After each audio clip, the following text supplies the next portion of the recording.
Sveiki žvejai! Ir mes šį kartą žvejosime Nevėžyje. Bandysime gaudyti lydeką vienu iš seniausių metodų. Būtent gyva žuvele. Nes būtent šiuo metų laiku plėšrūnės yra išrankiausios ir jie suvilioti dirbtiniais masalais yra žymiai sudėtingiau nei gyva žuvele. Gyvą žuvelę naudosime būtent karosiuką, nes jis geriausiai dirba ir yra pats ištvermingiausias, lyginant su kitomis žuvimis. Kaip jūs supratote, lydekas gaudysime plūdinę meškerę. Sistemėlė labai paprasta. Stambi plūdė, keletas nedidelių svarelių, volframinis pavadėlis ir dvišakis kabliukas. Plūdės labai didelės taip pat nereiktų naudoti. Svarbiausia tai, kad mūsų masalas karosiukas jos nepaskandintų. Dvišakis kabliukas pranašesnis yra už trišakį. Sakytumėt, kodėl? Ten daugiau kablių. Bet kitas variantas, kai lydeka pradeda ryti jūsų žuvelę, jeigu kartais pajaučia kabliuką ar ją įduria anksčiau laiko, jinai kabliukas pjauna. Dėl to man dvišakis yra geriausiai pasiteisinęs. Galima naudoti ir vienšakį. Tuomet reikia lydekai duoti žymiai ilgiau į rytį. Bet vienšakis dažniau atsikabina. Dvišakis yra pats tas variantas. Tarp mažiausio ir didžiausio. Kaip minėjau, svarelių nereikia dėti labai daug, kad vos mūsų masalą nuskandintų į dugną. Jeigu dėsime labai daug, paprasčiausiai bus didelis apkrovimas plūdei ir žuvelė žymiai lėčiau judės. Meškerė naudojama kuo patikimesnė, nes nežinome, su kokiu priešininku susidursime. Aš naudoju 5 metrų teleskopą. Vienas iš kietesnių ir yra atsparus įvairiam smūgiam ir apkrovimam. Žuvelę kabinu per nosį. Būtent šis būdas priverčia žuvelę daug aktyviau judėti. Galima kabinti ir per viršutinį peleką. Dar kiti veria per žiauną. Bet šis kabinimas yra man geriausiai pasiteisinęs ir paprasčiausias. Šį kartą Nevėžyje gaudome dviese. Kartu su Raimundu. Lydekų žūklę labai anksti iš ryto nepradedu, nes lydekos dažniausiai suaktyvėja tarp 8 ir 10 valandos. Dėl to ir nebūtina labai anksti keltis ir vykti prie upės. Mūsų karosiukas užmestas. Prasideda jo aktyvus darbas. Naktį gan stipriai nulijo ir vos nuo vandens kyla rūkas. Štai ir pirmasis kibimas. Plūdė panirus, antra plūdelė ant paviršiaus. Ir plūdė pradėjo plaukti link valties. Kirtimas ir tikrai yra.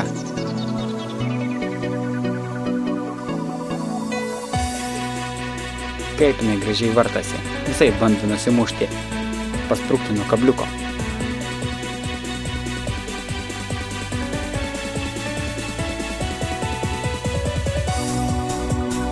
Nors lydeka nedidelė, bet labai jau agresyviai purtosi ir visai nenori man nusileisti.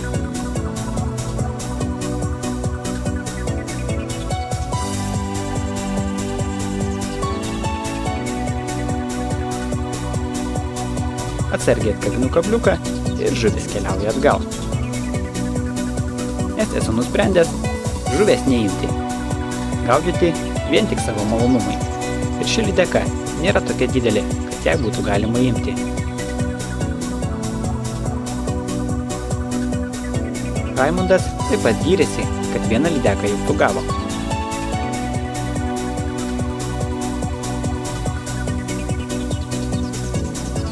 Dangų buvo apgaubę pilki debesys ir tokios oro sąlygos pačios tinkamiausios lydekų gaudymui.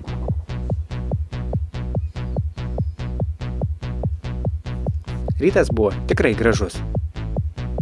Jeigu jūsų žuvelė visą laiką lenda į žolės, jinai pajudėjo sustoja, reiškia, jinai rado savo slėptuvę. Dėl to reiktų ją truputėlį trūktelėti ir neleisti vienoje vietoje ilgai stovėti. Priversti kuo dažniau ją judėti. Jisai plūdė sustojo, reiškia jisai taip pat stovi. Ir visiškai nejuda ir nevilioja žuvies. Taip po truputį ir keliaujame, metras po metrą, vis patikrindami vis didesnį plotą.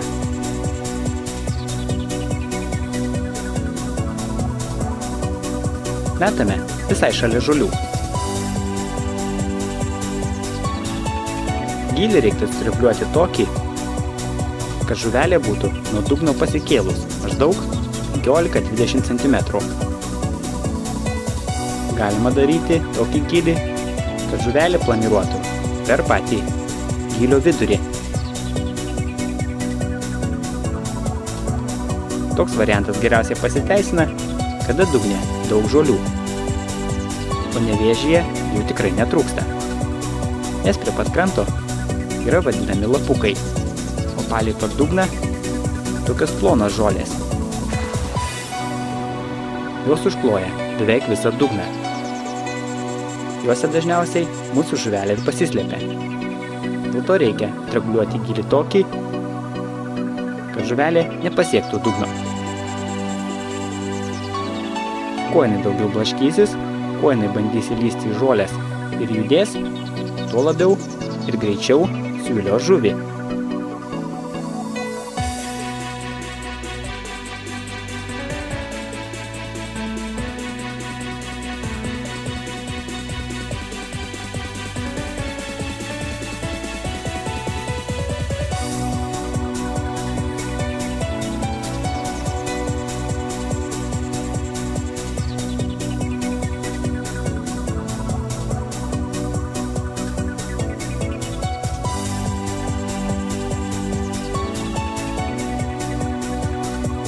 Raimondas taip pat sulaukė kibimo.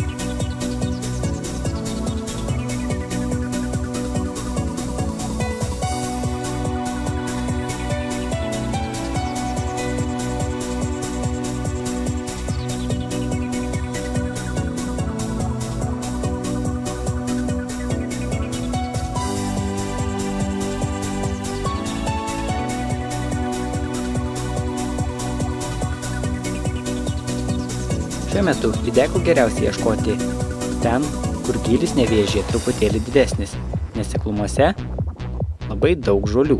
Štai dar vienas kibimas.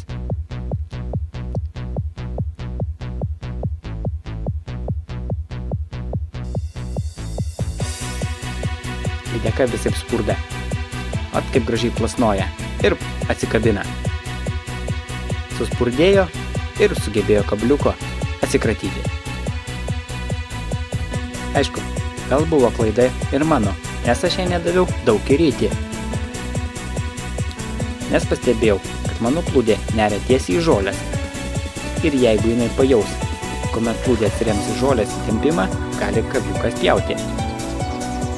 Bet nusprendžiau, kad dėl to kaltas mano kabliukas, nes jau jis naudojamas ne pirmą sezoną. Būtų pats tas laikas jį pakeisti. Ir atkreipkite dėmesį, kaip maunu kabliuką. Jį tvirtinu tiesiog prie volframinio pavadėlio. Stengiuosi kuo mažiau dėti tarp kabliuko ir pavadėlio tarpininkų, kad kuo mažiau būtų standaus metalo. Nes kuo lydeka greičiau pajaus metalinį daiktą, tuo greičiau spjaus jūsų kabliuką lauk. Ir žuvies jūs tikrai nesulauksite.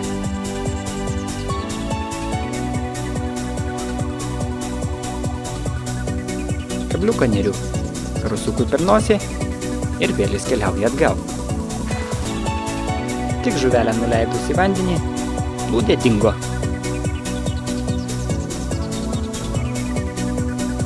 Tai kirtimas ir lydeka keliauja link valties.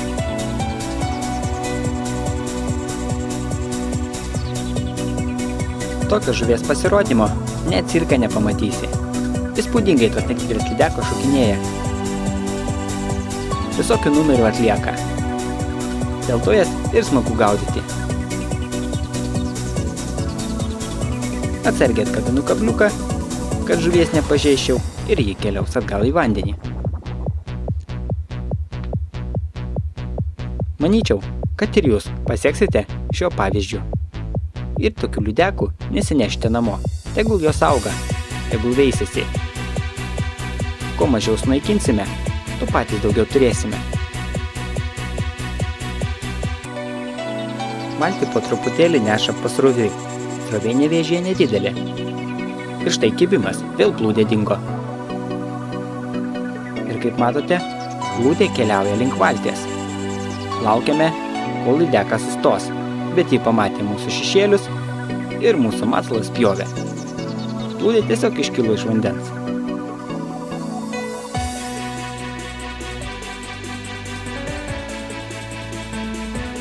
O karosą sukramtė. Ir jis buvo nebegyvas.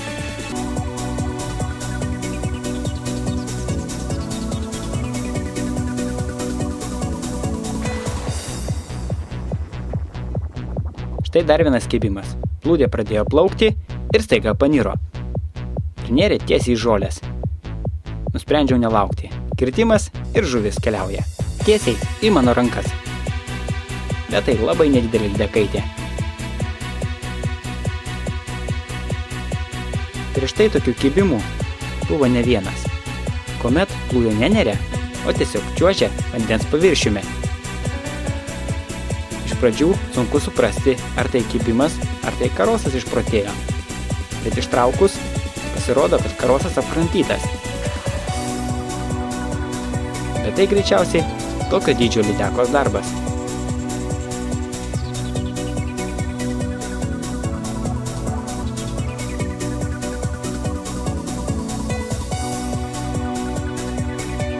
Tai dar vienas kibimas. Kirtimas ir jaučiu žuvies spurdėjimą.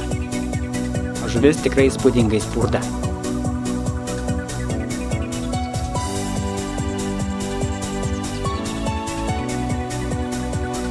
Tai bent pasirodymas.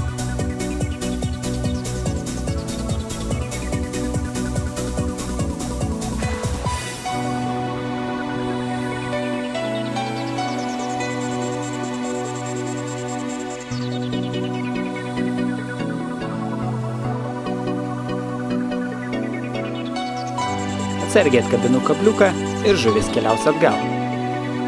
Žūklėje malonumą galima patirti ne vien žuvį gaudant, bet ją paleidžiant atgal. Malonu tai, kad pabuvai prie upės ir upei nepadarei jokio nuostolio. O malonumą tikrai patyrei didelį, pasisėmei energijos, pailsėjai. O žuvies nesumažėjo. Ir vėl atvykęs į tą pačią upę, gali sugauti didesnių ar mažesnių lydekų. Ir taip jos niekada neišnyks. O jeigu mes imsime tokias nedidelės lydekaitės, jos greitai išnyks. Nes matosi tai, kad Nevėžis po truputį atsigauna. Ir čia lydekų tikrai yra ir jos noriai kimba. Dar vienas kibimas. Ir kova su žuvimi. Pagal pasipriešinimą, tai ne ką didesnė žuvis už praeitas.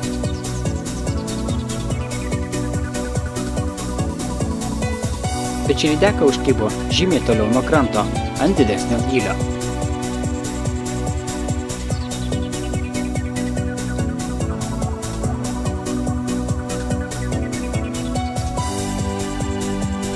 Gali būti tai, kad dienojus, saulė pakilus aukščiau, lydekos pasitraukė į didesnius gylius.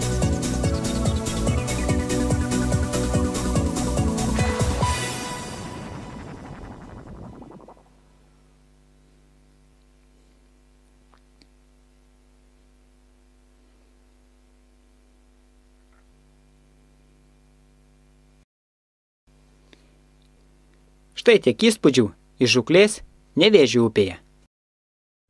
Šiam kartui tiek. Tegul kimba, bet nepabėga.